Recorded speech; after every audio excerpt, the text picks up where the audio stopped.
Salty Nerd Podcast. You were talking about C and the frustration Matt Vader had with it being 8 episodes versus the 24 episodes that we are used to, that we grew up with. I miss that too. And I think we've gotten to a generation that people feel that this is superior. The moment an episode doesn't significantly move the plot along, everyone cries, "It's a filler episode! It's a filler episode!" A lot of talking. So, to me, I like filler episodes. I like shows that are almost nothing but filler episodes, where the episode that's not a filler episode is like the big event episode. Shows like Star Trek, shows like Stargate, they were that way. I may have to cut this short just for my voice. But I also know that there's a thing that William Shatner did, a little documentary he made called The Captains, and he interviews each of the captains. Pretty much every one of them went through divorce during their time on Star Trek, with the exception of Archer, who went through a divorce during Quantum Leap, for the same reason. The shows are so demanding that happens. I know I've watched LeBron Burton, Jodie LaForge's daughter. She talks. She cannot stand Star Trek. Captain Janeway, she talked in that thing that her kids, Star Trek is like a 4-letter word in the household. They hate it.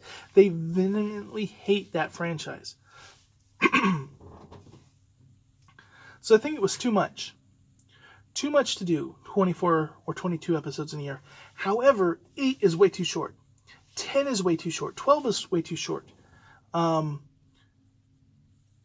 especially when they do that, and then sometimes they have 2-year gaps in between seasons of some of these shows.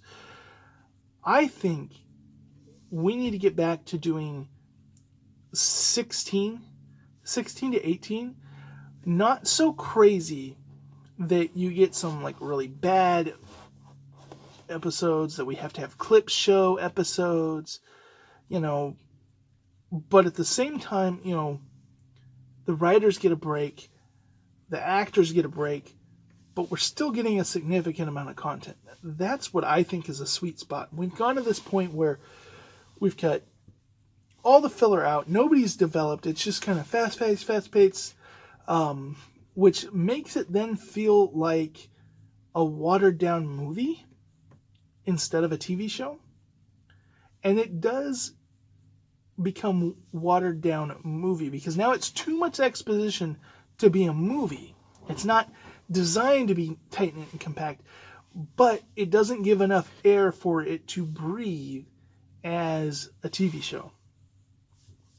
So, other thing, you were talking about C, and I think you were really upset that the character that David Hewlett plays, that he came up with dynamite and gunpowder, and then you thought they were building up he was going to fix sight and all that. I really think this is a situation where you let your hype outweigh the reality, because dynamite and gunpowder, when you look at the world of C and how backwards it, how revolutionary that is, how revolutionary that was when that was developed, that basically made the Western civilization the dominant power on the planet. Because prior to that, Europe was actually wimps compared to, some of the African nations, the Asian nations. You look at the great empires they had, and it wasn't until the invention of gunpowder and stuff that Europe, when they were developing cannons and guns and all that, they just started to dominate the world. So I think being someone who reinvents it, that is a big deal. But you had these ideas of miracle cure, and I think the amount of seasons they're into C, they can't cure blindness because it's the premise of the show. That's going to happen last season or end of season before the last season. They'll cure blindness, and then they'll have a season about the ramifications of that, if they ever do. But that's just a point I wanted to bring out.